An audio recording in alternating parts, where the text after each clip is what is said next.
यह 5 मिनट का वीडियो सभी इंडियन इलेक्ट्रिसिटी यूजर के लिए बहुत महत्वपूर्ण हो सकता है, क्योंकि ऐसे 10 टिप्स आपको दूंगा जो आपके इलेक्ट्रिसिटी बिल को 50% से भी अधिक कम करने में सहायक हो। ऐसा नहीं कि आपको मीटर के साथ कोई छेड़छाड़ करनी पड़ेगी या मीटर से बाईपास आप इलेक्ट्रिसिटी सप्लाई लेकर अपने बिजली के बिल को बचाएंगे, ऐसा कुछ भी नहीं है। क्योंकि बिजली की चोरी करना कानूनन अपराध तो है ही, समाज में रेपुटेशन भी खराब होती है। तो आज के वीडियो में जो टिप्स आपको बताऊंगा उससे आपकी रेपुटेशन बढ़ेगी। एनर्जी सेविंग के क्षेत्र में आप अग्रणी हो सकते हैं, क्योंकि हम स्वयं अपनी अनभिज्ञता के कारण अपनी 75% इलेक्ट्रिसिटी को वेस्ट करते हैं। तो एनर्जी सेविंग के जो 10 टिप्स देने वाला हूं, ये मेरा वादा होगा कि आपका बिजली बिल जरूर आधा होगा।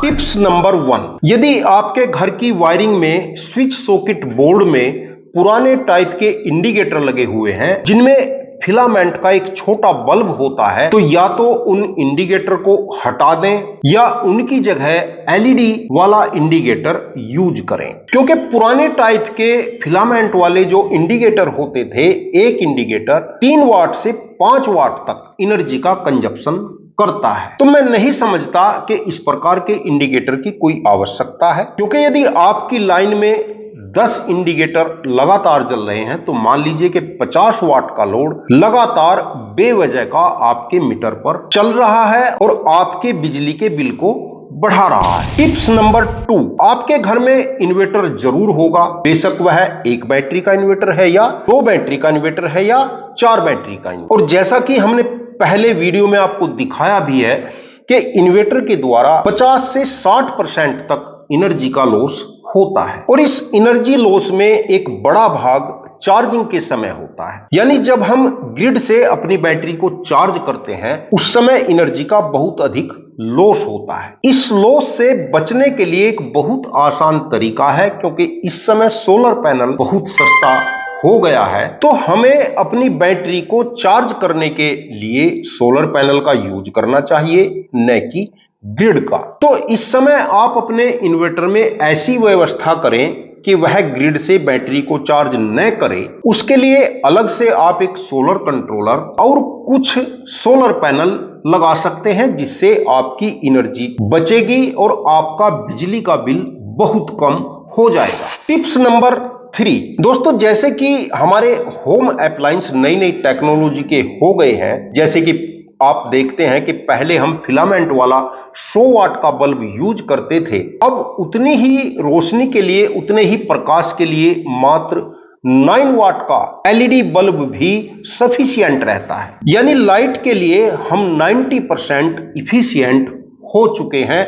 और दोस्तों, उसी प्रकार जो हमारे फैन होते हैं, ceiling fan, pedestal fan, air cooler, अब यह भी नई टेक्नोलॉजी में आ गए हैं, जिसको बीएलडीसी टेक्नोलॉजी कहते हैं। आपका एक सामान्य फैन, जिसको आप मार्केट से 50 वाट का बोलकर लाते हैं, वह एक फैन और बीएलडीसी के 4 फैन बराबर एनर्जी का कंजप्शन करते हैं। यानी फैन के क्षेत्र में भी हम 75% इफिशिएंट हो चुके हैं। तो अब आगे भविष्य में यदि आप कोई फैन परचेज करना चाह रहे हैं तो कोशिश यह रखें कि आप बीएलडीसी फैन ही लेकर आएं, और धीरे धीरे अपने सभी ट्रेडिशनल इंडक्शन मोटर के फैन के स्थान पर बीएलडीसी फैन यूज करेंगे तो आप बिजली के बिल में एक बहुत बड़ा अंतर देखेंगे। टिप्स नंबर 4, हमारे घर में फ्रिज एक ऐसा अप्लायंस है जो 12 महीने चलता है, 2400 घंटे चलता है। और यदि एक ईयर का एवरेज कंजप्शन देखें तो फ्रिज का इलेक्ट्रिसिटी कंजप्शन में एक बड़ा योगदान होता है। तो फ्रिज को यूज करते समय ध्यान रखें कि फ्रिज का डोर कम से कम खुलना चाहिए और फ्रिज के अंदर अतिरिक्त बर्तन न रखें, बेवजह के सामान न रखें, और फ्रिज के अंदर जो लाइट का बल्ब होता है उसको देखें कि वह बल्ब फिलामेंट वाला बल्ब नहीं होना चाहिए, एलईडी बल्ब यूज करें। और यदि आपके फ्रिज के अंदर फिलामेंट वाला ओल्ड टाइप का बल्ब लगा है और एलईडी बल्ब लगाने की कोई व्यवस्था नहीं है तो आप उस बल्ब को निकालकर अलग रख दें। फ्रिज के अंदर लाइट की कोई खास आवश्यकता नहीं होती, वहां बैठकर कोई बच्चा पढ़ाई नहीं कर रहा होता। टिप्स नंबर 5, यदि आप अपने घर में इलेक्ट्रिक गीजर का यूज करते हैं तो उसके लिए कुछ सावधानियां आपको रखनी है। जैसे सर्दियों के दिनों में रात के समय बहुत अधिक सर्दी होती है, तो रात के समय जब आवश्यकता नहीं है तो अपने गीजर के स्विच को ऑफ रखें, क्योंकि अक्सर देखा जाता है कि अधिकतर यूजर के यहां रात भर गीजर ऑन रहता है तो रात भर गीजर के पानी को गर्म करने के लिए गीजर बार बार ऑन होता रहता है और एक गीजर 2000 वाट की एनर्जी का कंजप्शन करता है। और यदि आपका गीजर अच्छी क्वालिटी का नहीं है तब वह अधिक एनर्जी का कंजप्शन करेगा, क्योंकि हमने पहले एक वीडियो में दिखाया भी था गीजर के अंदर 2 ड्रम होते हैं, एक वाटर टैंक होता है और एक उसके बाहर कवरिंग टैंक होता है।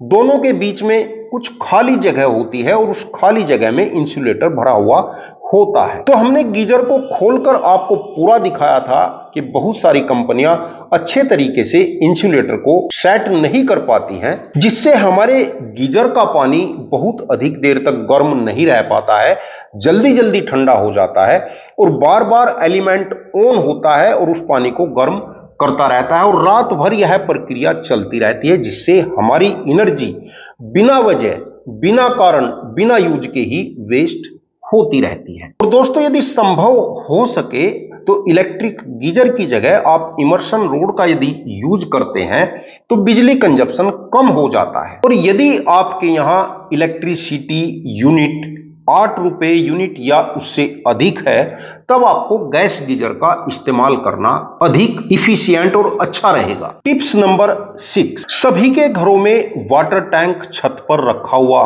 होता है और जिसको फिलिंग करने के लिए अधिकतर घरों में समरसेबल पंप का यूज किया जाता है और अक्सर देखा जाता है कि टैंक में वाटर ओवरफ्लो होकर बहता रहता है और यूजर किसी काम में लग जाता है, उसको स्टार्टर बंद करना याद नहीं रहता है या वह कुछ देर के बाद बंद करता है। इससे हमारे पानी का और इलेक्ट्रिसिटी एनर्जी का वेस्ट होता है, जबकि इसके लिए हमें एक छोटा सा कार्य करना होता है कि जो स्टार्टर हम यूज करते हैं वह इस टाइप का होना चाहिए कि जैसे ही हमारा टैंक एक लेवल तक भर जाए तो हमारा समरसेबल ऑटोमेटिक ऑफ हो जाना चाहिए, क्योंकि इस समय मार्केट में बहुत सारे गैजेट अवेलेबल हैं जो आपके वाटर टैंक को भरने के बाद आपको सूचित कर देते हैं कि आपका वाटर टैंक फुल हो चुका है, अब स्टार्टर को बंद कर दीजिए। सावधान, पानी की टंकी भर गई है, कृपया मोटर बंद कीजिए। अटेंशन प्लीज,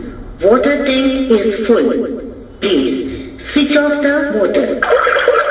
या स्टार्टर को बंद करने के लिए भी गैजेट आते हैं और या ऑटोमेटिक स्टार्टर भी आते हैं, परंतु दोस्तों हम अपनी लापरवाही या अनभिज्ञता के कारण इस प्रकार की महत्वपूर्ण चीजों पर ध्यान नहीं देते हैं, जबकि 1-1 लाख रुपए की एलईडी टीवी हम घर में लाकर लगा लेते हैं। और इसके अलावा यदि आप अपने वाटर टैंक को कवरिंग कर लेते हैं, जैसा कि एक वीडियो में हमने पीछे दिखाया भी था, उस वीडियो का लिंक भी डिस्क्रिप्शन में दे रहा हूं, ऐसा करने से हमारा गर्मियों और सर्दियों में पानी को ठंडा या गर्म करने में जो इलेक्ट्रिक एनर्जी वेस्ट होती है उससे बहुत अधिक हम बच जाते हैं। टिप्स नंबर 7, लाइट के लिए आप फिलामेंट वाले बल्ब को बिल्कुल यूज न करें, केवल एलईडी लाइट का ही यूज करें। टिप्स नंबर 8, यदि आप अपने घर में एसी यूज करते हैं या एसी यूज करना चाह रहे हैं तो बेशक आप एक बहुत अच्छी कंपनी का एसी तलाश कर रहे होंगे, बेशक उसके स्टार रेटिंग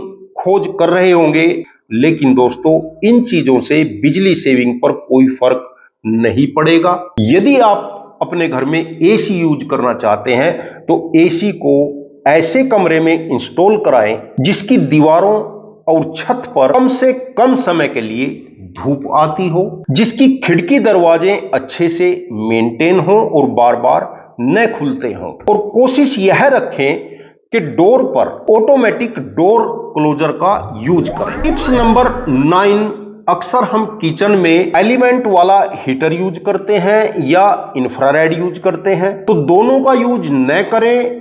इन दोनों की जगह आप इंडक्शन का यूज करेंगे तो आपकी इलेक्ट्रिसिटी में 75% तक की सेविंग होगी। टिप्स नंबर 10, गर्मियों के मौसम में आप एयर कूलर का इस्तेमाल जरूर करते होंगे, तो कूलर को यूज करते समय कोशिश रखें कि अपने कूलर को रूम के अंदर रखकर न चलाएं। यदि आप कूलर को कमरे के अंदर रखकर चलाएंगे तो बहुत जल्दी आपके कमरे के अंदर मॉइस्चर हो जाएगा, आपको गर्मी लगेगी, तब आपको एग्जॉस्ट फैन चलाना मजबूरी हो जाएगा। यानी एग्जॉस्ट फैन की एनर्जी हम अतिरिक्त और बेवजह यूज कर रहे हैं, जबकि यदि कूलर को कमरे से बाहर रखकर चलाएंगे तो वह एग्जॉस्ट फैन का भी कार्य करेगा और कूलर का भी कार्य करेगा। और दोस्तों, इन 10 टिप्स में से यदि आप 5 टिप्स भी फॉलो करते हैं तो बिना किसी अतिरिक्त कारण के, बिना किसी चोरी चपाटी के आपका बिल आधा हो सकता है। वीडियो अच्छा लगा हो तो लाइक कर देना, और चैनल को यदि अभी तक भी सब्सक्राइब नहीं किया तो प्लीज चैनल को सब्सक्राइब करके बेल आइकन का बटन जरूर दबा लेना। वीडियो देखने के लिए आपका बहुत बहुत धन्यवाद। नमस्कार दोस्तों।